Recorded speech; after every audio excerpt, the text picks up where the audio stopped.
اگر میں کوئی کام کرنا چاہتا ہوں لیکن مولوی صاحب نہیں مانتے تو کیا کیا جائے؟ بہت آسان طریقہ ہے، مولوی صاحب کی شخصیت کو ڈیمیج کر دیں۔ یار یہ تو وہی ہیں جو پہلے لاؤڈ سپیکر حرام کہتے تھے، اب خود مائک پہ سارا دن بیٹھے ہوئے ہیں بلکہ سونے نہیں دیتے۔ وہی ہیں پہلے ویڈیو کو حرام کہتے تھے، اب خود ٹی وی پہ پورا ٹائم بیٹھے ہوئے ہیں۔ تو اس طرح انسان ایک آسان حل نکال لیتا ہے کہ انسان کو جو بھی کرنا ہے کرے، اور اگر اس پر اعتراض ہو تو وہ قرآن کے سامنے نہیں آئے گا کیونکہ پھر پھنس جائے گا، حدیث کے سامنے نہیں آئے گا، پھنس جائے گا۔ تو مولوی کی شخصیت ڈیمیج کر دو، دین میں اتنی سختی نہیں ہے، یہ تو مولویوں کا بنایا ہوا اسلام ہے۔ تو اس میں انہی ایشوز میں سے آج ایک اہم ایشو میں ایڈریس کرنا چاہتا ہوں، اور وہ یہ ہے کہ جب بھی کسی نئے ایشو کی بات ہوتی ہے جس میں مولانا صاحب یا مفتیان کرام یا علماء کرام کی طرف سے ناجائز کا فتویٰ ہے، تو سب سے پہلے یہی کہا جاتا ہے کہ بھائی یہ تو لاؤڈ سپیکر کے استعمال کو بھی ناجائز کہتے تھے۔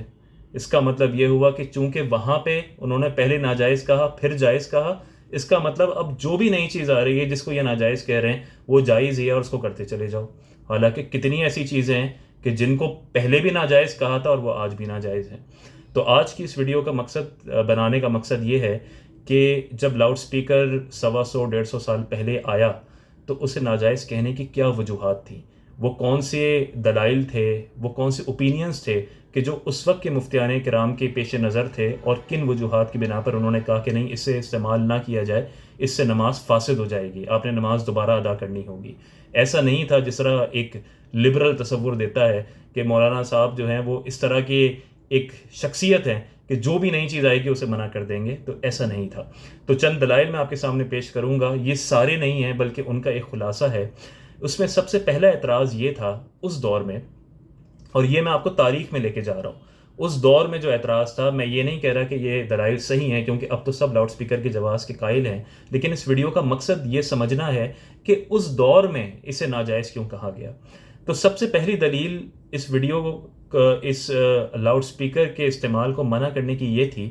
کہ یہ جو آواز ہے جو لاؤڈ سپیکر سے آتی ہے یہ امام کی اصل آواز نہیں ہے، کیونکہ جب مائک میں آواز جاتی ہے تو ساؤنڈ ویو الیکٹرک ویو میں کنورٹ ہو جاتی ہے، اور پھر وہ الیکٹرک ویوز جو ہیں وہ بعد میں دوبارہ ساؤنڈ ویو میں کنورٹ ہوتی ہیں، اور پھر ایمپلیفائر اس کے ایمپلیٹیوڈ کو اوپر نیچے کرتا ہے۔ تو بحث اس چیز میں ہے کہ جب یہ امام کی اصل آواز نہیں ہے بلکہ یہ مشین کی آواز ہے، تو کیا مشین کی آواز کی پیروی کرتے ہوئے جو مقتدی ہیں وہ رکوع اور سجود کر سکتے ہیں، وہ ارکان کو تبدیل کر سکتے ہیں یا نہیں کر سکتے؟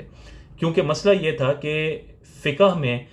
نماز کے باہر سے اصلاح کو قبول کرنا یہ منع تھا۔ جیسا کہ مثال کے طور پہ امام اعظم ابو حنیفہ رحمۃ اللہ تعالی علیہ، آپ کے نزدیک یہ دلیل ہے کہ نماز کے باہر سے اصلاح قبول کرنا یہ مفسد نماز ہے، نماز کو توڑ دیتا ہے۔ اسی لیے آپ یہ فرماتے ہیں کہ اگر کسی نے مصحف یعنی قرآن کریم سامنے رکھا ہوا ہے اور اس سے قرآن پڑھتا ہے تو اس کی نماز ٹوٹ جائے گی، کیونکہ یہ نماز کے باہر سے اصلاح قبول کرنا ہے۔ یہ پہلی چیز۔ اس کے بعد دوسری بات یہ کہ جو لاؤڈ سپیکر کی آواز ہے وہ صدا کی مثل ہے، یعنی ایک ہوتی ہے اصل آواز جو براہ راست آواز آپ تک پہنچتی ہے، اور ایک ہوتی ہے صدا، یعنی وہ آواز دور دراز ممبر سے پہاڑوں سے ٹکرا کر وہ آواز گونجتی ہے۔ تو ہمارے فقہا نے ان دونوں آوازوں کا حکم علیحدہ علیحدہ رکھا، یعنی اگر کوئی امام صاحب سجدہ تلاوت والی آیت تلاوت کرتے ہیں تو وہ جب آپ براہ راست سنیں گے تو آپ پہ سجدہ تلاوت واجب ہو جائے گا، لیکن کہیں پر تلاوت ہو رہی ہو اور وہ آواز گونج کر ٹکرا کر آپ تک پہنچے تو اس پہ فقہا نے فرمایا کہ اس پہ سجدہ تلاوت نہیں ہوگا۔ تو اس لیے بحث اس بات میں بھی ہوئی کہ جو لاؤڈ سپیکر کی آواز ہے جو بعد میں کنورٹ ہو کر آپ تک آ رہی ہے اور گونج رہی ہے تو یہ صدا کی مثل ہے، نہ کہ یہ اصل آواز کی مثل ہے، اور جب ایسی آواز پہ اصل حکم مترتب نہیں ہوتا، یعنی اس پہ سجدہ تلاوت بھی لازم نہیں ہوتا، تو پھر جو فرض نماز ہے اسے کیسے جائز قرار دے دیا جائے کہ وہ ایسی آواز کے پیچھے پڑھی جائے۔ پھر ایک اور نقطہ بھی تھا کہ اگر اسے امام کی آواز مان بھی لیا جائے کہ ٹھیک ہے امام کی آواز ہے، تو اس میں جہر مفرط پایا جاتا ہے، یعنی یہ بہت زیادہ بلند آواز آتی ہے لاؤڈ سپیکر سے، اور وہ قرآن کریم میں منع ہے۔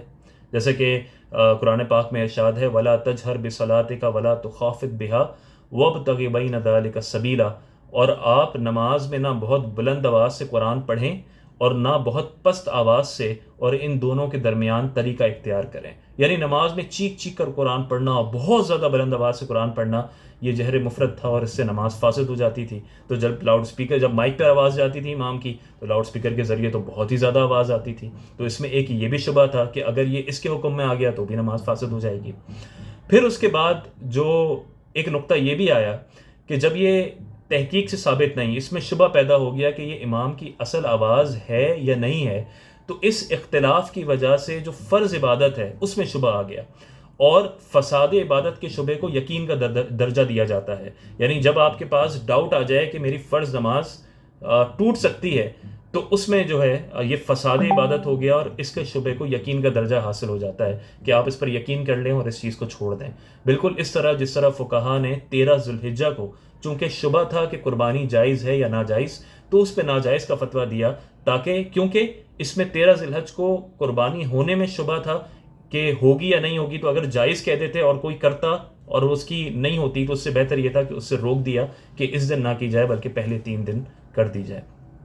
اور اس کے علاوہ دیگر دلائل بھی تھے، جیسے کہ مثال کے طور پہ لاؤڈ سپیکر ایک مشین ہے اور وہ کبھی بھی بند ہو سکتی ہے. آج ہمارے یہاں پاکستان میں ابھی بھی لوڈ شیڈنگ ہو جاتی ہے، مساجد میں لائٹ چلی جاتی ہے اچانک سے، یو پی ایس یا جنریٹر اگر خراب ہو جائے تو اچانک سے افراتفری مچ جاتی ہے، کیونکہ نہ مکبرین ہوتے ہیں، امام کی آواز پیچھے پہنچتی نہیں، لوگ رکوع اور سجود میں آگے پیچھے ہو جاتے ہیں. جو لوگ صفوں کے بیچ میں سے آواز لگاتے ہیں انہیں تکبیر کہنی نہیں آتی کہ کس وقت آواز لگانی ہے، کس انداز سے لگانی ہے. کبھی چند صفوں میں آواز آ رہی ہوتی ہے، پچھلی صفوں میں کوئی تکبیر لگانے والا نہیں ہوتا. تو اس دور میں سوچیں کہ 100 سال پہلے جب یہ مشین پہلی دفعہ متعارف ہوئی ہے، وہ آئی ہے، ابھی وہ اس میں اتنی اسٹیبلٹی نہیں ہے، وہ فلیکی ہے، تو اس دور میں اس مشین پر باجماعت نماز کو لے جانا کہ وہ نماز اس لاؤڈ سپیکر کو استعمال کرتے ہوئے قائم ہو اور وہ درمیان میں بند ہو جائے، جب بند ہو جائے تو وہی امام کی حالت مقتدیوں پر مشتبہ ہو جائے کہ امام رکوع میں ہے، سجدے میں ہے. اب جب لاؤڈ سپیکر استعمال ہو رہا ہوگا تو مکبرین بھی نہیں ہوں گے. تو یہ بھی ایک وجہ تھی کہ چونکہ ابھی وہ اتنی سٹیبل نہیں ہے اور اس سے امکان ہے کہ نماز خراب ہو سکتی ہے، اس لیے اسے چھوڑ دیا جائے. اور پھر ایک وجہ یہ بھی تھی کہ یہ جو لاؤڈ سپیکر کا استعمال ہے یہ سنت مستمرہ کے خلاف تھا،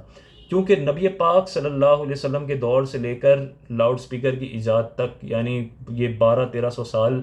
ہمیشہ سے یہی رواج رہا کہ امام تلاوت کرتا تھا، امام کی آواز 2-3 صفحے یا جتنی امام کی آواز ہوتی تھی وہاں تک پہنچتی تھی، اور باقی تمام صفوں میں تکبیر لگانے والے کھڑے ہوتے تھے، اور ہر دور میں اسی طرح نماز ہوتی رہی. تو جب یہ اس طرح نماز 1000 سال سے زائد ہوتی رہی تو اسے سنت مستمرہ کہتے ہیں، کہ یہ ایک ایسی سنت ہے کہ جس جو قرار پا چکی ہے، یہ لمبی چل رہی ہے. تو جب آپ نے لاؤڈ سپیکر کا استعمال کر دیا تو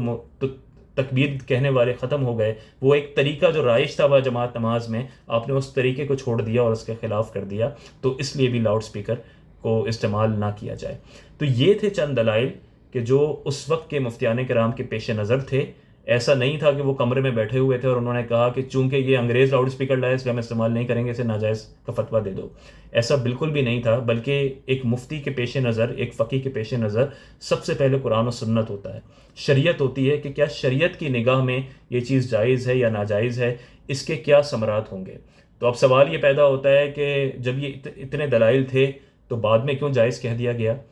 یہ وہی معاملہ ہے کہ سوچ تبدیل ہوتی ہے، ایک طرف سے ایک دلائل آتے ہیں، دوسری طرف سے دوسرے دلائل آتے ہیں. تو اس پہ انشاءاللہ میں کبھی پھر ویڈیو بناؤں گا. لیکن ایسا نہیں تھا کہ جائز کہنے کی یہ وجہ تھی کہ اب بہت پریشر آ گیا ہے اور اب ہم بیکورڈ ہو گئے اس لیے جائز کہہ دو،